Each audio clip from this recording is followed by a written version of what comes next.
ఈరోజు మన కథ మ్యాజిక్ పెయింట్ బ్రష్. విద్యా, రాధ మంచి ఫ్రెండ్స్. వాళ్ళిద్దరికీ డ్రాయింగ్ అంటే చాలా ఇష్టం.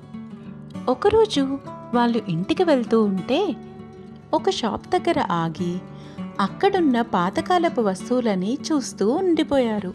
వీళ్ళ ఉత్సాహం చూసిన ఆ షాప్ ఓనర్, మీకు నేను ఒక అద్భుతమైన పెయింట్ బ్రష్ని చూపిస్తాను అని ఒక బంగారపు కలర్లో ఉన్న పెయింట్ బ్రష్ని తీసుకొచ్చి, ఈ పెయింట్ బ్రష్ తోటి మీరు ఏమి దించినా కూడా అది నిజంగా మారుతుంది కానీ అని ఇంకేదో చెప్పేలోపు విద్య ఆ పెయింట్ బ్రష్ తనకి కావాలి అని బతిమలాడి తీసుకుంది.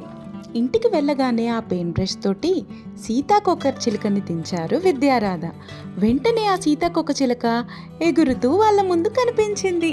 అది చూసి చాలా సంతోషించి ఇంకా వాళ్లకు నచ్చినవన్నీ దించడం మొదలుపెట్టారు. వాళ్ళ చుట్టూ ఉన్న లోకాన్నే వాళ్ళు మార్చేశారు. అందమైన పక్షులను చేశారు, నచ్చిన భోజనం చేసుకున్నారు. చాలా సంతోషంగా ఉన్నారు విద్యారాధ. అదే తొందరలో ఒక ఏనుగు బొమ్మను కూడా గీసింది విద్య. అది వెంటనే నిజమైన ఏనుగులా మారిపోయింది. అది అదుపు తప్పి అంతా చిందరవందర చేసింది. వెంటనే రాధ అదే పెయింట్ బ్రష్ తోటి ఏనుగుని ఆపడానికి ఒక పంజరాన్ని దించింది. దాంతో ఆ ఏనుగుని కాసేపు వాళ్ళు కంట్రోల్ చేయగలిగారు. ఈ సంఘటనతోటి వాళ్ళిద్దరూ చాలా భయపడిపోయారు. ఇకపై నుండి జాగ్రత్తగా ఉండాలని అనుకున్నారు. కొన్ని రోజుల తర్వాత విద్యారాధకి ఒక అద్భుతమైన రెయిన్బోని చూడాలని అనిపించింది.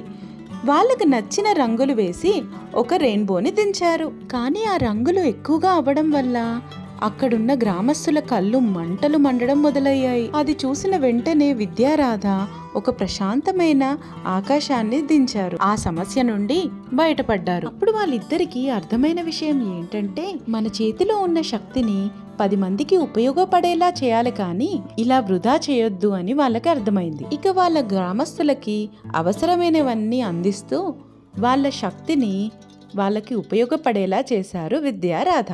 అవసరానికి అన్నీ అందిస్తున్న వీళ్ళిద్దరిని చూసి గ్రామస్తులు బాగా అభినందించేవారు. ఆ షాప్ ఓనర్ చెప్పాలనుకున్న విషయం కూడా ఇదే. మీకు ఈ కథ నచ్చిందనే అనుకుంటున్నాను. నచ్చితే వీడియోని లైక్ చేయండి, మా ఛానల్ని సబ్స్క్రైబ్ చేసుకోండి.